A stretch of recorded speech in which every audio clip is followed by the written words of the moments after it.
नमस्कार, आप देख रहे हैं न्यूज़ वन इंडिया। मैं हूं आपके साथ राजेश कुमार। पटना से खबर है, जहां जहरीली शराब से हुई मौत पे बवाल थमने का नाम नहीं ले रहा और शराब से मौत मामले पे सीएम नीतीश कुमार ने बयान दिया और कहा कि शराब पियोगे तो मरोगे ही। नीतीश कुमार के बयान के बाद विपक्ष हमलावर है और छपरा में जहरीली शराब से 40 लोगों की जान गई। अधिकारी 21 लोगों की मौत की पुष्टि कर रहे हैं, जबकि यह संख्या जो ग्रामीण है वो ज्यादा बता रहे हैं। नीतीश कुमार के बयान के बाद सियासत गर्मा गई है और विपक्ष लगातार उन पे हमलावर है। तो अधिकारी 21 लोगों की मौत की पुष्टि कर रहे हैं। शराबबंदी का कानून लागू किया गया, इसके लिए पूरा का पूरा प्रयास किया जा रहा है और हर बार हम लोगों ने सब लोगों को जानकारी दी। बापू ने क्या कहा है और उसके बाद आप जानते ही हैं जो रिसर्च आया था पूरे दुनिया का, तो उसको भी सबके घर पर हमने भेज दिया है कि शराब कितनी बुरी चीज़ है, कितने लोगों की मौत होती है। और जहरीली शराब से तो शुरू से लोग मरते हैं और देश भर में मरते हैं। यहाँ जितना जहरीली, जब शराब बंदी नहीं थी तब भी जहरीली शराब से यहाँ भी मरते थे, लेकिन अन्य, एक मिनट जान लीजिए जरा, अन्य राज्यों में भी बहुत भारी संख्या में लोग जहरीली शराब से मरते थे। तो जितना जहरीली शराब, और जानते ही हैं कि लोगों को सचेत रहना चाहिए। यहाँ तो शराब बंदी है तो कुछ गड़बड़ तो बेचेगा ही, तो लोगों की मौत हो जाती है। तो इसको याद रखना चाहिए कि शराब नहीं पीना है। शराब बड़ी बुरी चीज़ है, लेकिन फिर भी कोई पी लेता है। देखिए, ज़्यादातर लोगों ने इसके पक्ष में सहमति दी है, लेकिन कुछ आदमी को क्या कीजिएगा, कुछ तो ऐसी गलती करता ही है। तब उसके बाद पिछली बार भी याद है ना, जहरीली शराब से मर गया तो कोई कहा कि इनको मिलना चाहिए कंपल्सरी के। वाह, जो शराब पिएगा वो तो मरेगा ही, ये तो उदाहरण ही सामने है। और बिहार में जहरीली शराब कांड पे प्रदेश सरकार लगातार घिरती जा रही है। इस बीच नीतीश कुमार के एक बयान में जहरीली शराब पे जारी सियासी बवाल और बढ़ गया है। नीतीश कुमार ने मीडिया को बात करते हुए मीडिया से कहा था कि अगर शराब पियोगे तो मरोगे ही। और अब नीतीश कुमार के इस बयान का प्रदेश के उप मुख्यमंत्री तेजस्वी यादव ने भी समर्थन किया है। तेजस्वी ने कहा कि जो गलत करेगा उसका नतीजा भी गलत ही होगा। साथ ही उन्होंने शराब कांड को लेकर विधानसभा में विपक्ष की तरफ से किए जा रहे हंगामे की भी निंदा की और कहा कि विपक्ष जिस तरह से हल्ला हंगामा कर रहा है वो बिल्कुल ठीक नहीं। देखिए, गलत काम करने वालों का गलत नतीजा होता है, स्पष्ट है। किसी को जब ये कानून जब बन रहा था तो सबको अपना राय रखने का हक तो था ही ना भाई, तब रखा जाता। अधिकारियों की छापे पड़े। कल एडीजी ने प्रेस कॉन्फ्रेंस करके आपको आंकड़े बताएं क्या कार्रवाई की गई नहीं की गई है। ये शराब मिल रहा है, लेकिन वहाँ गलत शराब कैसे पकड़ा जा रहा है? फिर जहरीली शराब से क्यों मौतें हो रही हैं? फिर नहीं, ये इसका कौन जवाब देगा? यहाँ तो बिहार में बंद है ना शराब, चलो जहरीली शराब से मौतें हो रही है, लेकिन जहाँ शराब मिल रही है वहाँ अगर जहरीली शराब से मौतें हो रही हैं तो उसका दोषी आप किसको ठहराइएगा? और बिहार विधानसभा के शीतकालीन सत्र का तीसरा दिन भी जहरीली शराब कांड और विपक्ष के हंगामे की भेंट चढ़ गया। जहरीली शराब कांड को लेकर विपक्ष सदन से लेकर सड़क तक सरकार को घेर रहा है। दूसरी तरफ जन अधिकार पार्टी के अध्यक्ष पप्पू यादव ने इस मामले को लेकर बीजेपी को ही कटघरे में खड़ा करने की कोशिश की और निशाना साधते हुए कहा कि शराबबंदी पर जिस बीजेपी के पेट में दर्द हो रहा है वो ये बताए कि गुजरात में शराबबंदी के बावजूद हो रही मौत पे चुप क्यों है।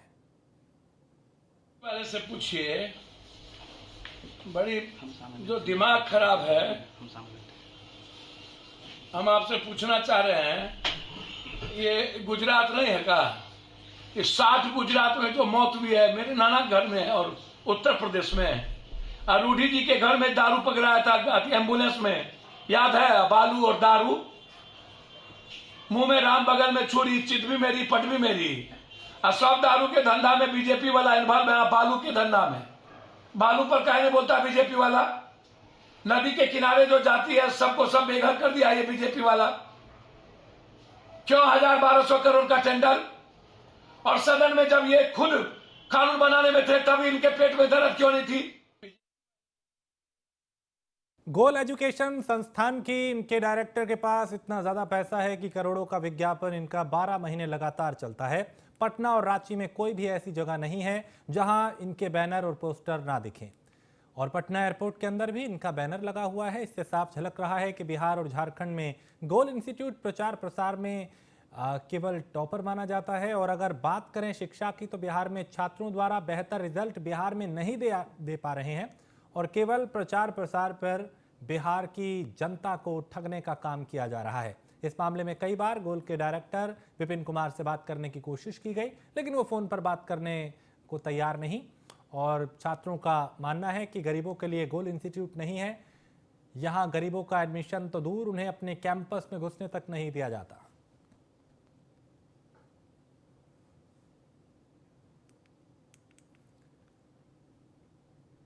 और बिहार के कटिहार में विकास भवन सभागार में जिले के कुल 5 प्रखंडों के मुखिया, उप मुखिया, पंचायत सचिव को सतत विकास लक्ष्यों का स्थानीय कारण को लेकर प्रशिक्षण दिया गया। और इस प्रशिक्षण का मुख्य उद्देश्य ग्राम पंचायत के आम लोगों को स्वस्थ बनाए रखना और गरीबी मुक्त पंचायत बनाने के साथ सरकार के कई योजनाओं को ग्राम पंचायत में धरातल पे सुचारू रूप से लागू कर बेहतर ग्राम पंचायत बनाने का सरकार की योजना है। इस उद्देश्य को लेकर ये प्रशिक्षण पंचायत के मुखिया, उप मुखिया, पंचायत सचिव को दिया गया है।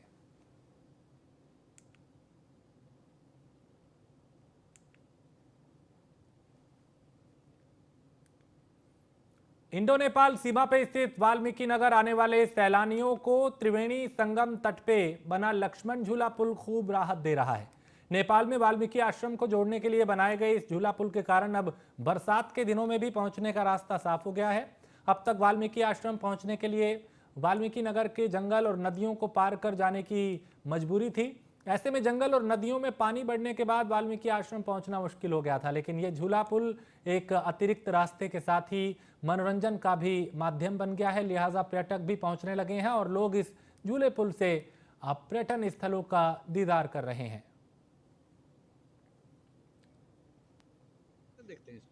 पुल काफ़ी अच्छा है। पहले हम लोग पर्यटक टूर पे आते थे तो काफ़ी जंगलों पे कठिनाइयों के साथ जाना पड़ता था। नेपाल सरकार ने पुल, झूला पुल जो बनाया, इससे। और दिल्ली के सराय रोहिल्ला थाना क्षेत्र स्थित मदरसे में नाबालिग के साथ दुष्कर्म मामले पर कार्रवाई करते हुए पुलिस ने मदरसे के ही एक शिक्षक को गिरफ्तार किया है और आरोपी को यूपी के सहारनपुर से गिरफ्तार किया गया है। मामले की जानकारी देते हुए पुलिस ने बताया कि पिछले 2 महीने से मदरसे में नाबालिग के साथ दुष्कर्म किया जा रहा था। मामले की जानकारी जब बच्चे के परिवार को लगी तो उन्होंने फौरन पुलिस को शिकायत की, जिसके बाद पुलिस ने बिना देर किए मामले पर कार्रवाई की और आरोपी के खिलाफ पॉक्सो एक्ट के तहत मुकदमा दर्ज कर उसे गिरफ्तार कर लिया है। लेके गया उसे, बाप ने उससे पूछा, कहने लगे आपका कोई बात नहीं है। उसके 2 घंटे बाद बाप आया यहाँ पर, कहने लगा जी मैंने बच्चे से पूछा कोई बात नहीं है, उसको बुखार ही है, मुक्त आप ऐसा उसका इलाज करवा लो, जब ठीक हो जाए जब ले आना। भाई इतनी बात है यहाँ की। तो मतलब आपके हिसाब से ये पूरा भी कुछ जो नहीं, हमारे इल्म में जरा सी भी बात नहीं है। अगर जरा भी हमें शक भी हो जाता ना उसका, तो मैं फौरन उसे पुलिस में दे देता। कपड़ा तो उस दिन डाला उसने जिस दिन उस टीचर ने देखा है, उसने कपड़ा डाला है तभी तो उसको शक हुआ ना। फिर उसने थोड़ा और गौर से देखा, कोई बच्चा है। हमारे पास एक कंप्लेंट आती है एक 12 साल के बच्चे के साथ। एक हमारे यहाँ जमायतुल इस्लामिया तुल अरेबिया कासिमुल उलूम, ये एक मदरसा है जहाँ पर उसके साथ, बच्चे के साथ उसको बेहोश करके उसके साथ दुष्कर्म की पिछले 2-3 महीने से 4-5 बार की जो एक कंप्लेंट आई है, जिसमें कि बच्चे के जो पेरेंट्स को जब पता चला तो वो बच्चे को लेकर आए हमारे पास।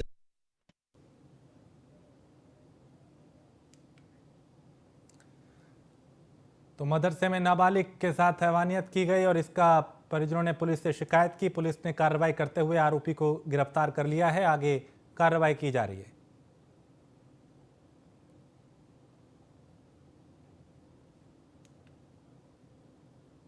तो यूपी के सहारनपुर से गिरफ्तारी हुई है।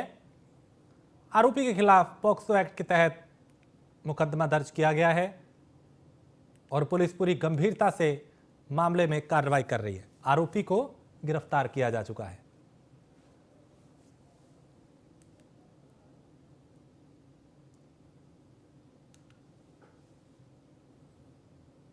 तो एक मदरसे के भीतर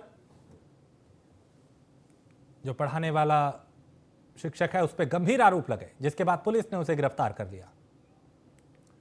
श्रद्धा हत्याकांड में नया मोड़ आ चुका है। मेहरौली और गुरुग्राम के जंगलों से मिली हड्डियों की पुष्टि हो चुकी है। जांच टीम का दावा है कि श्रद्धा की ही जंगलों से बरामद हड्डियां वो श्रद्धा की ही हैं और श्रद्धा के पिता के डीएनए से हड्डियों का डीएनए जो है वो मैच हुआ है। तो दिल्ली का श्रद्धा हत्याकांड जिसने पूरे देश को हिला के रख दिया था, उसमें जब आरोपी से पूछताछ की गई तो उसने बताया था कि कैसे दिल्ली के अलग अलग इलाकों में उसने शव के टुकड़ों को फेंका था और कुछ जगह से हड्डियां बरामद की गई थी जिसको डीएनए जांच के लिए भेजा गया और अब ये पुष्टि हो चुकी है कि वो हड्डियां श्रद्धा की ही थीं। तो जांच टीम का यह दावा है कि जंगल से जो हड्डियां बरामद हुई थी वो श्रद्धा की हैं। डीएनए टेस्ट उनके पिता के साथ मैच हुआ है। तो श्रद्धा हत्याकांड में जो आशंका थी वो सही साबित होती हुई दिखाई दे रही है।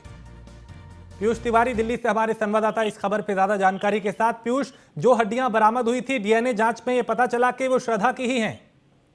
देखिए, अगर बात करें जिस तरीके से इस पूरे प्रकरण को प्रकरण में जांच चली है, लंबी जांच चली है, अभी भी फिलहाल भी जांच चल रही है और पुलिस को कहीं ना कहीं एक तरीके से सफलता मिली है क्योंकि अगर हम बात करें तो मेहरौली के जंगलों से जो हड्डियां बरामद हुई थी वो कहीं ना कहीं जो पिता है उसके जो जिसकी हत्या हुई है उसके पिता उनकी कहीं ना कहीं जो डीएनए है उससे मैच कर गया, यानी कि एक सीधे तौर पे श्रद्धा वाकर का डीएनए जो है उसके परिवार वालों से मैच कर गया है। तो आगे भी जो कार्रवाई है वो दिल्ली पुलिस कर रही है, लेकिन एक बड़ी सफलता के तौर पर इसे कहीं ना कहीं देखा जा रहा है क्योंकि कई दिनों से पुलिस को ये तलाश थी कि अब जो डीएनए है वो मैच कराना है और इसी कड़ी में कहीं ना कहीं जो डीएनए मैच हुआ है और इसके साथ ही ये स्पष्ट हो गया है कि ये जो हड्डियां हैं वो कहीं ना कहीं श्रद्धा के ही हैं और मेहरौली और गुरुग्राम के जंगलों से दिल्ली पुलिस ने इन हड्डियों को इकट्ठा किया है और जो श्रद्धा वाकर थी उसके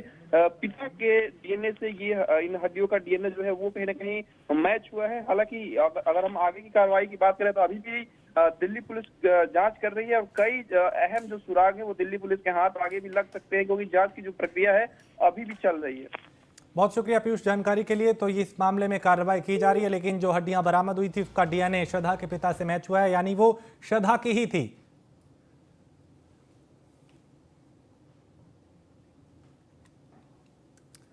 और यहां एक छोटे से ब्रेक के लिए रुकेंगे, ब्रेक के उस पार कुछ और खबरें।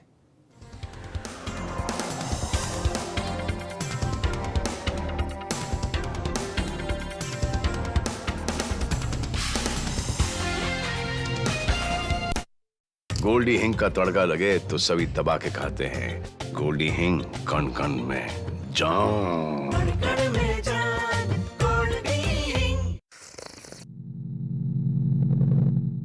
यहाँ तक आने की नौबत ही ना आए, इसके लिए दंतकांति सेंसिटिव अपनाइए क्योंकि इसमें है सेंसिटिविटी के कंप्लीट सॉल्यूशन के साथ दांतों व मसोढ़ों की मजबूती और अप्रतिम फ्रेशनेस। हर घर की पहली पसंद केएम हींग, जिसकी खुशबू खाने का स्वाद और बढ़ा देती है। तो अब से कोई ऐसा वैसा हींग नहीं, सिर्फ केएम हींग ही घर लाएं और खाने को लाजवाब बनाएं। ये अंदाज आया है, खुदी को आजमाया है। तुमने भी शुद्ध प्लस पान मसाला 30 दुर्लभ जड़ी बूटियों से निर्मित केश कांति एडवांस हेयर ऑयल बालों को झड़ने से बचाए, नए बाल उगाए व असमय सफेद होने से मुक्ति दिलाए। जब पशुओं को मिलेगा प्यार और मिल्को मोर पशु आहार तो दूध बहेगा, मुनाफा बढ़ेगा। मिल्को मोर पशु आहार। आशीर्वाद इंद्रकॉन लेकर आए हैं आपके शहर पटना में Ashirwad rose valley at Didarganj. Premium flats सभी आधुनिक सुविधाओं के साथ।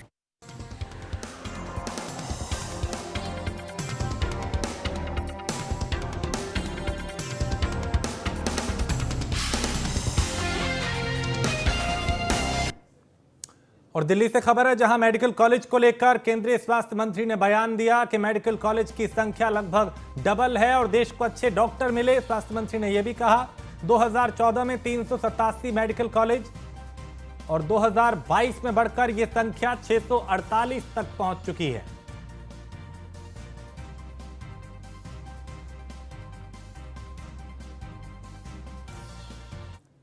और राजस्थान विधानसभा का राजनीतिक आख्यान देखने को रोजाना मिल रहा है और विभिन्न स्कूलों के छात्र यहां पहुंच रहे हैं। बता दें कि विधानसभा अध्यक्ष डॉक्टर सीपी जोशी ने बाल दिवस के अवसर पे संग्रहालय को छात्रों को निःशुल्क दिखाने का निर्णय लिया था और विधानसभा के प्रमुख सचिव महावीर प्रसाद शर्मा ने बताया कि 4 नवंबर से 14 दिसंबर तक कुल 27 कार्य दिवस के दौरान लगभग 21 स्कूलों के 4000 छात्रों ने संग्रहालय का अवलोकन किया।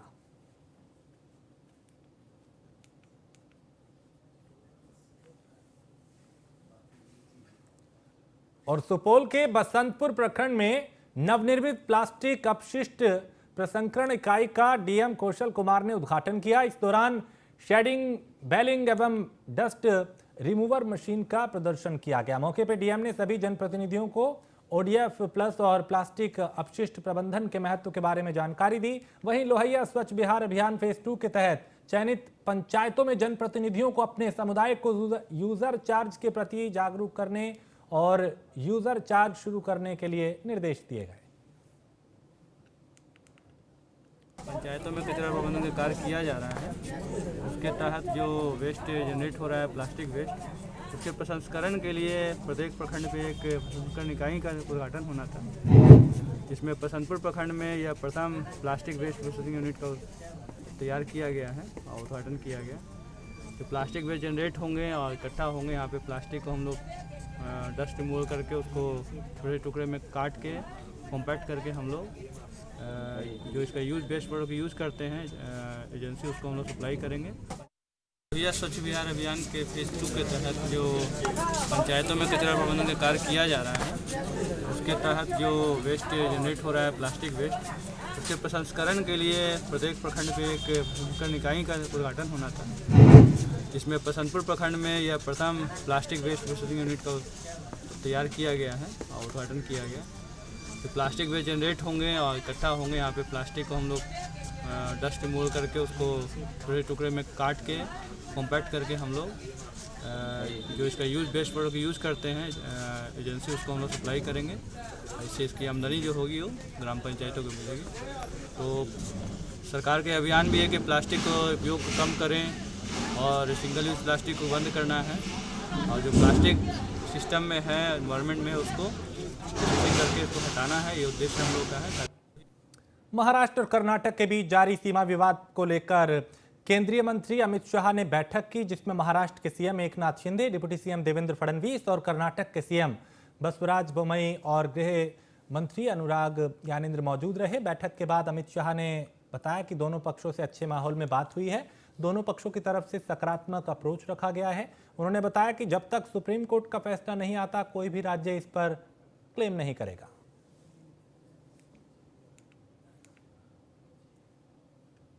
महाराष्ट्र के सोलापुर में कुछ दिनों पहले एक शख्स ने एक ही मंडप में 2 जुड़वा बहनों से शादी की थी, जिसके बाद से इस मामले पर लगातार बवाल मचा हुआ है। इस बीच अब अमरावती के सांसद नवनीत राणा ने आज लोकसभा में इसके खिलाफ कानून बनाने की और कार्रवाई करने की मांग की है।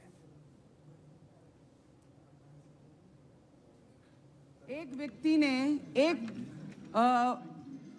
यंगस्टर ने 1-2 महिलाओं के साथ एक ही मंडप में शादी की है। आईपीसी की धारा 494 है, धारा 495 है, पर ऐसी कोई नियम कायदा बना नहीं है कि एक ही मंडप में एक ही व्यक्ति 2 महिलाओं के साथ शादी कर ले। इसके लिए कोई ना कोई नियम कायदा बनाना चाहिए और जिन्होंने किया उन्हें दंडित करना चाहिए कि आगे आने वाली संस्कृति को बहुत बड़ा धक्का हमारे युवाओं को इसके माध्यम से लग रहा है। और खबर हरियाणा के तिगांव से है, जहां अन्नदान महादान कार्यक्रम के तहत टीबी रोगियों को डाइट बांटी गई और कार्यक्रम रोटरी क्लब और रेड क्रॉस सोसाइटी की तरफ से आयोजित किया गया। कार्यक्रम में तिगांव विधायक राजेश नागर बतौर मुख्य अतिथि मौजूद रहे।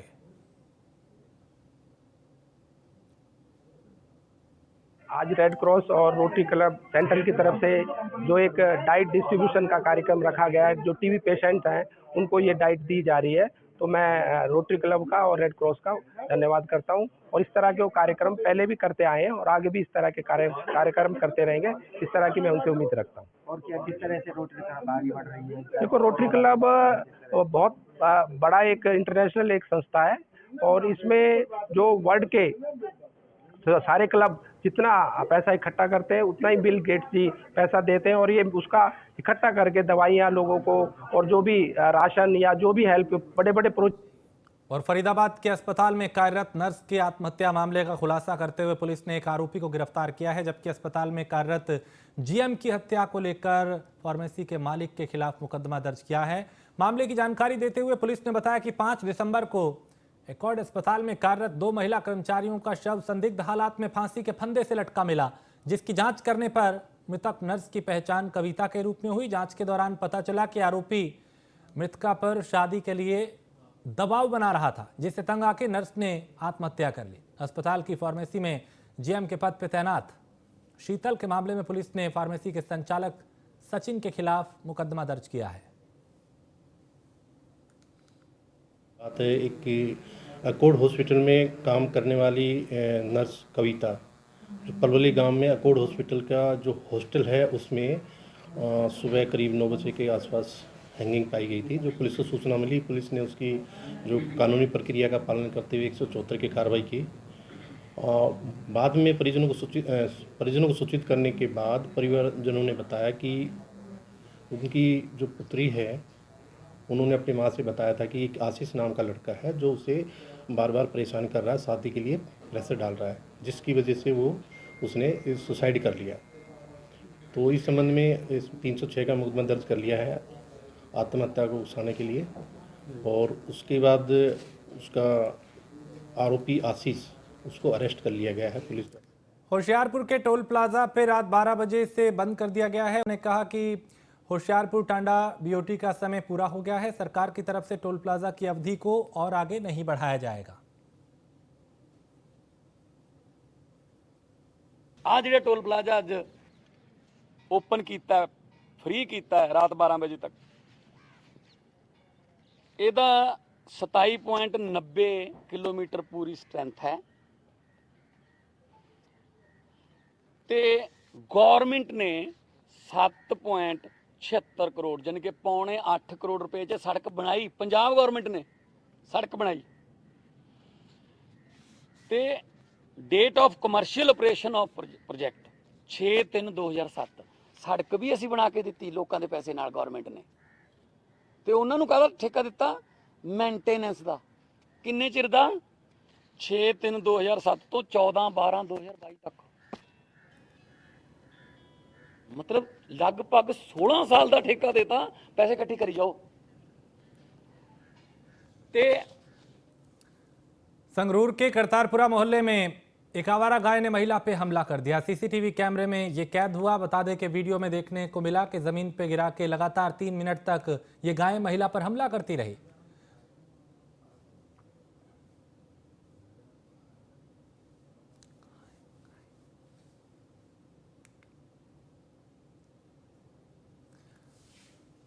और संगरूर के डिप्टी कमिश्नर दफ्तर के सामने चंगाल गांव के किसानों ने आवारा पशु लाके जमकर हल्ला बोला और 4 ट्रैक्टर ट्रॉलियों में तकरीबन 40 से ज़्यादा आवारा पशु को लेकर किसान प्रदर्शन करते हुए नजर आए। इस दौरान किसानों ने कहा आवारा पशुओं का कोई समाधान नहीं निकला जा रहा, जिसके चलते उन्हें कई तरह की दिक्कतें हो रही हैं और उन्होंने कहा कि इसका कोई समाधान निकलना चाहिए। और इसी के साथ इस बुलेटिन में फिलहाल इतना ही। देश प्रदेश की बाकी खबरों के लिए आप देखते रहिए न्यूज़ 1 इंडिया।